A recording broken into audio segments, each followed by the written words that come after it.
Existing systems too often cause inequality and marginalised communities.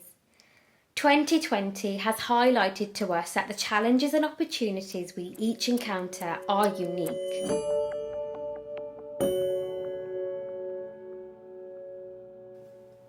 I am Shani Dhanda, and as a disability specialist, activist and entrepreneur, I help organisations break barriers and interrogate inclusion into their business. I was born with a rare genetic condition and have a short stature, which means I live in a world that just isn't designed for me. But the condition that I was born with doesn't disable me. The barriers and bias that I face do. Negative attitudes and inaccessible design are major barriers for many disabled people to be connected with others, to be confident and to live independently. But it doesn't have to be this way. In order to address change and the systemic problems that cause oppression, you need a lot of people who work together acting on each other's behalf. This is what we call allies. But what does it really mean and how can you be one? Allies can be an important bridge between communities by empathising with the struggles of one minority and expressing the need for change to the majority. Nothing can be truly accomplished in any form of society until the need for change is acknowledged by the majority. Just as society will not change overnight, neither will you.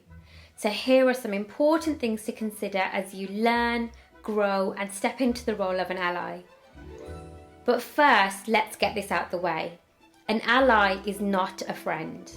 Just like how being not racist is very different from being actively anti-racist. Being an ally doesn't necessarily mean you'll fully understand what it feels like to be oppressed. It means you're taking on the struggle as your own. You don't have to have all the answers in order for your voice to make a difference. An authentic intention to listen and learn will be your guide. And understand that while you too feel the pain, the conversation isn't about you and you'll never know how it feels to be the oppressed group that you're supporting. But please, don't ask minority groups to educate you. Your education isn't somebody else's burden.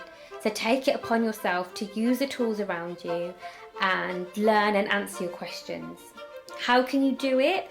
Well, the simple things are the most effective, like diversifying your social media feed, watching different programs, and listening to podcasts and reading diverse books.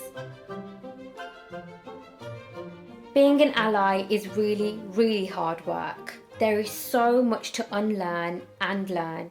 Mistakes are expected. Don't be afraid to get things wrong. If it's a choice between not speaking up at all or speaking out and getting it wrong, get it wrong. Learn from it and share what you've learned and do better next time. You'll need to own your actions and be proactive in your education every single day. As an example, I've been actively not using the word guys when speaking to a group of people or my friends. It's such a gendered term and I'm working to be a better ally for transgender and non-binary people. As it's a word that's been part of my vocabulary my entire life, there are occasions where I forget and I do use the word. But none of us are perfect and I'm continually learning too.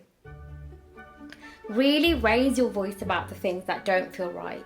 Call out your friends, your family and your colleagues when they say something prejudiced. Don't be scared about what your friends or family would think because you're speaking out.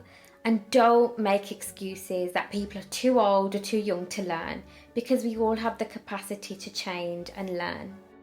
Allies are really powerful voices alongside oppressed ones, so use your voice and your platforms to reach people, amplify the work of the community you're an ally for, and share what you have learned.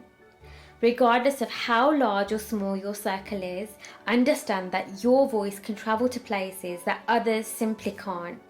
And that's a really good example of how you can transfer the benefits of your privilege to those who lack it. So what now?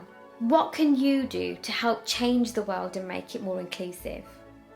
Well, every decision that we make can raise or lower barriers to participation in society.